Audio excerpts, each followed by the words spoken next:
Hi guys, I Tejas Gandhi from Sunmars Educations. I welcome to all of you in our YouTube channel. Today we learn the Weber's molecule theory. जैसे हमने atomic theory पढ़ा था वैसे ही ये कुछ Weber's molecules theory जो magnetism के related है।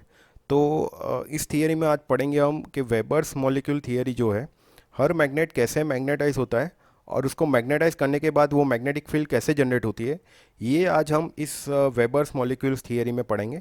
सो let's start the today sessions. Weber's molecules theory क्या है? This theory was first discovered by Weber in 1852। तो वेबर्स मतलब जो आपकी किसी भी मैग्नेट के सराउंडिंग में मैग्नेटिक फील्ड जनरेट होती है, the magnetic lines of force, जैसे हमने लास्ट वीडियो में पता बताया था कि मैग्नेटिक फ्लक्स क्या होता है, फ्लक्स पर यूनिट पोल क्या होता है। जो भी मैग्नेट है, किसी मैग्नेट के सराउंडिंग में जो magnetic lines of force generate होती है या तो फिर दो मैग्नेट के बीच जो मैग्नेटिक फील्ड जनरेट होती है, वो मैग्नेटिक लाइंस ऑफ फोर्स को ही हम क्या बोलते हैं? Flux.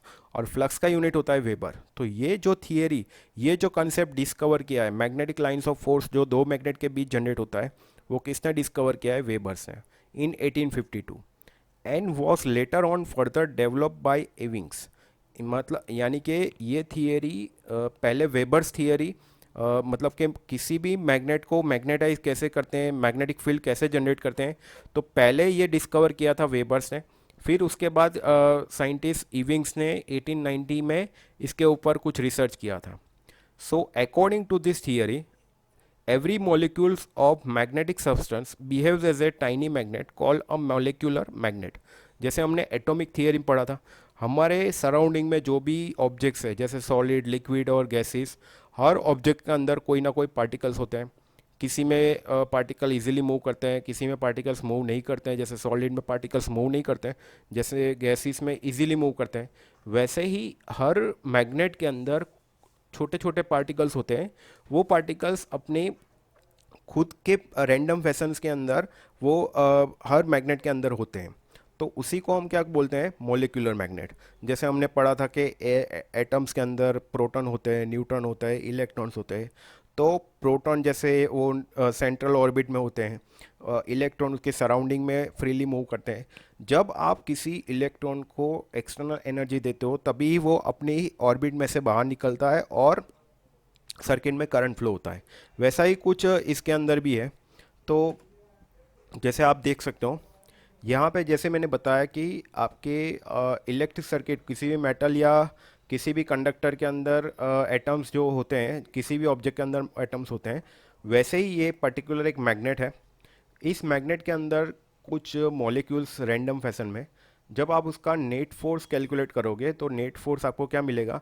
Net magnetising force zero मिलेगा, क्योंकि ये रैंडम फैशन में है। जो ये एरो इंडिकेट कर रहा है, एरो इंडिकेट कर रहा है वो पॉजिटिव है, और जो उसके ऑपोजिट एंड है वो नेगेटिव है। मतलब कि जितने भी आपके मॉलिक्यूल्स है उसका नेट फोर्स निकालोगे तो वो ज़ीरो हो जाएगा। मतलब कि ये कौन सी फैशन में है? एक रैंडम फैशन। रैंडम फैशन मतलब कि वो एक पर्टिकुलर डीमैग्नेटाइज है, मतलब कि एक उसको हमने कभी एक्सटर्नल मैग्नेटिक फोर्स नहीं अप्लाई किया है। जबकि यहाँ पे हमने क्या किया है? एक एक्सटर्नल इलेक्ट्रिक डीसी सप्लाई दिया है, और उस डीसी सप्लाई की वजह से जितने भी ये मैग्नेटिक मॉलिक्यूलर्स हैं, वो मॉलिक्यूल्स पर्टिकुलर एक ही डायरेक्शन में होंगे। क्यों? क्योंकि आपकी जो डायरेक्शन है, जो आपकी पोलरिटी है, वो पॉजिटिव से नेगेटिव की तरफ है। तो उस पॉजिटिव से नेगेटिव की तरफ की वजह से ये जो मैग्नेट है पर्टिकुलर एक ही डायरेक्शन में हो गए, और उस डायरेक्शन की वजह से ये जो डायरेक्शन है, ये एरो इंडिकेट करता है एक पर्टिकुलर आपका नॉर्थ पोल, और उसका ऑपोजिट जो होता है वो साउथ पोल है। यानी ये जितने भी मॉलिक्यूल्स है एक पर्टिकुलर डायरेक्शन में आ गए। जैसे इलेक्ट्रॉन होता है, इलेक्ट्रॉन क्या होता है कि ऑर्बिट के मतलब वो अपने ऑर्बिट के अंदर ही घूमता रहता है न्यूक्लियस के सराउंडिंग में।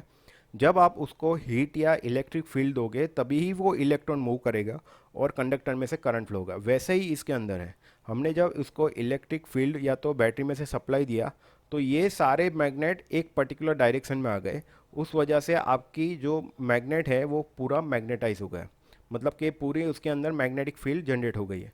और अब ये क्या करेगा? नॉर्थ पोल से साउथ पोल की तरफ वो मैग्नेटिक फ्लक्स जनरेट करेगा।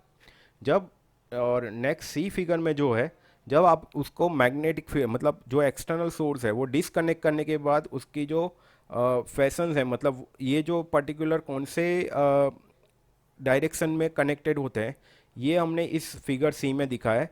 सो remaining polarisations after electric field is removed. जैसे मैंने बताया था कि नॉर्थ पोल से साउथ पोल की तरफ सारे जो आपके मॉलिक्यूल्स है पर्टिकुलर एक ही डायरेक्शन में थे। जैसे ये आप देख सकते हो, फील्ड जब आपने अप्लाई किया तो सारे एक ही डायरेक्शन में थे। तो उस वजह से आपका जो फील्ड जनरेट हुआ, मैग्नेटिक लाइंस जनरेट जो हुई, वो नॉर्थ पोल से कहाँ जा रही है, साउथ पोल की तरफ। जैसे यहाँ पे भी देख सकते हो आप यहाँ पे अलग अलग फैशंस में देख सकते हो, ए बी सी डी, हर फिगर के अंदर आपको अलग अलग तरीके से मिलेगा। तो यहाँ से जो नॉर्थ पोल है उसके बगल में साउथ पोल है, तो मैग्नेटिक फील्ड उन दोनों के बीच जनरेट हुए। सो नॉर्थ से साउथ की तरफ आपकी मैग्नेटिक फील्ड ट्रांसफर हो रही। यहाँ पे भी नॉर्थ पोल है, सो नॉर्थ पोल से साउथ पोल की तरफ ट्रांसफर हो। वैसा ही इसके अंदर नॉर्थ से साउथ, नॉर्थ से साउथ, सो वैसा ही इसके अंदर। तो जो भी जिस तरह से आप एक्सटर्नल मैग्नेटिक एनर्जी या तो इलेक्ट्रिक एनर्जी दे रहे हो, सारे मॉलिक्यूल्स पर्टिकुलर एक ही डायरेक्शन में अरेंज हो जाएंगे और उसी डायरेक्शन के अंदर आपकी मैग्नेटिक फ्लक्स जनरेट होगा। ये एक पर्टिकुलर इलेक्ट्रोमैग्नेट का एक एग्जांपल है। जैसे मान लो ये मेरा यू शेप का मैग्नेट है और ये डीमैग्नेटाइज है, मतलब ये इसके अंदर कोई मैग्नेटिक एनर्जी नहीं है। तो हम इसको मैग्नेटाइज कैसे करेंगे? जैसे एक बैटरी है और एक नील है और इसको हमने आयन नेल है, तो आयन नेल को हमने क्या किया, एक कॉपर वायर से कनेक्ट कर दिया, मतलब एक मेटल वायर उसके ऊपर वाउंड कर दिया और वायर के दो एंड हमने बैटरी के साथ कनेक्ट कर दिए। जब आपने बैटरी के साथ कनेक्ट किया तो उसमें से करंट फ्लो होना वायर के अंदर स्टार्ट हो गया। और करंट को जब आप इस वायर के टर्न्स जितने हैं, जैसे मान लो कि 100 टर्न्स है और आपने वायर में से 5 एम्पियर फ्लो किया, तो मतलब कि वो 5 एम्पियर इंटू 100 टर्न्स, वो भी एक क्या करते हैं, मैग्नेटाइजिंग फोर्स जनरेट करते हैं। तो इसके अंदर क्या हो गया, मैग्नेटाइजिंग फोर्स जनरेट हो गया। जो हम मैग्नेटिक सर्किट में पढ़ेंगे एमएमएफ क्या होता है। एमएमएफ मतलब कि मैग्नेटोमोटिव फोर्स होता है, और मैग्नेटोमोटिव फोर्स को हम एम्पियर टर्न भी बोलते हैं। और एम्पियर टर्न जो एम्पियर एक्सटर्नल आप जो सप्लाई में से करंट फ्लो कर रहे हो, मल्टीप्लाई बाय जो भी आप मैग्नेट के ऊपर वायर माउंट कर रहे हैं उसके टर्न्स कितने हैं, तो ये टर्न्स मल्टीप्लाई बाय करंट, ये क्या होता है, मैग्नेटोमोटिव फोर्स होता है। जैसे इलेक्ट्रोमोटिव फोर्स होता है, इलेक्ट्रोमोटिव फोर्स क्या करता है, सर्किट में इलेक्ट्रिक करंट फ्लो करने के लिए एक फोर्स या तो इलेक्ट्रिक प्रेशर अप्लाई करते हैं, वैसे ही ये एक मैग्नेटोमोटिव फोर्स बनता है।